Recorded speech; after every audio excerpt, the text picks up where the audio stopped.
So, I mean, let me break down kind of what the worries I have in this kind of case is. And we don't have to worry here because IO stays in the status. But if you marry a green card holder in the United States, for example, you're a student visa holder and you marry a green card holder, not a citizen. To be able to apply for adjustment of status, you have to maintain status, be on some active status.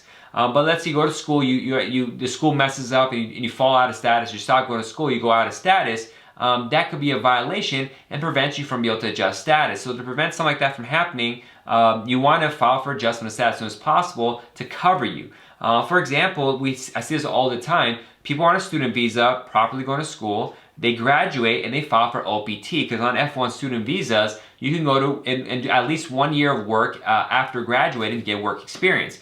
But when they submit the paperwork, Form I-765 plus the updated I-20 and school records, all this kind of stuff, they have errors pop up. They submit the paperwork too soon, too late, they're missing something, and it ends up getting denied, and all of a sudden they think everything's fine, but they're out of status. And since they're out of status at that point, even if they're married to a green card holder, they can't file for adjustment of status any longer. Now, if they're married to a U.S. citizen, it'll be okay, and in this case, citizenship will be coming up sometime, but if they're not, then it becomes really problematic. So you really want them to file for adjustment of status as soon as possible if you're married to a green card holder, just to get the case in, to avoid problems from happening. But that's the main issue I'm worried about there. But we have to know other issues that could pop up. If there's previous status violations, you can't adjust status when you're married to a green card holder, but you can when you're married to a U.S. citizen. So there's a lot of things we got to look at and make sure it's on the up and up to prevent problems from happening.